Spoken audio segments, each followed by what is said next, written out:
Idi Amin Dada, one of the most infamous and brutal dictators that the African continent has ever seen. He ruled Uganda from 1971 to 1979. Amin was born in Uganda's West Nile province.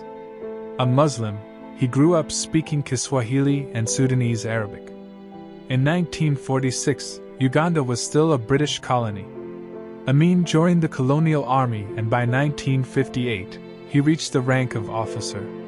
This was the highest rank that an African could reach. He also completed an Israeli paratrooper course.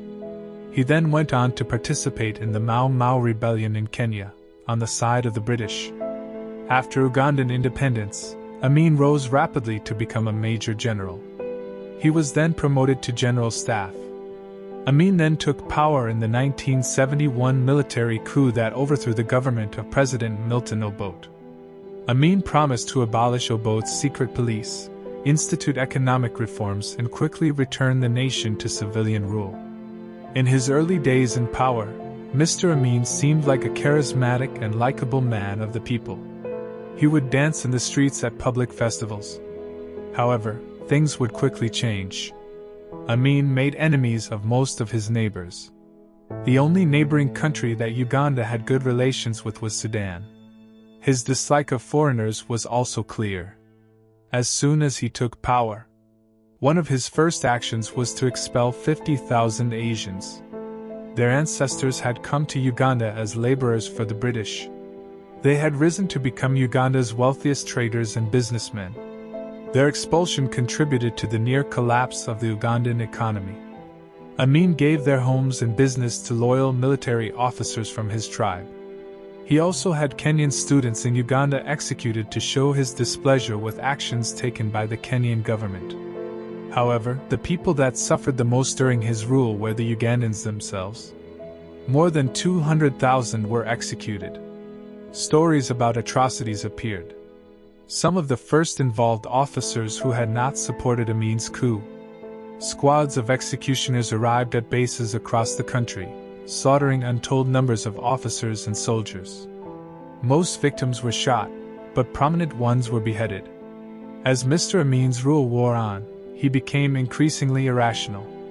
He added Field Marshal, President for life, Conqueror of the British Empire, and King of Scotland to his official titles.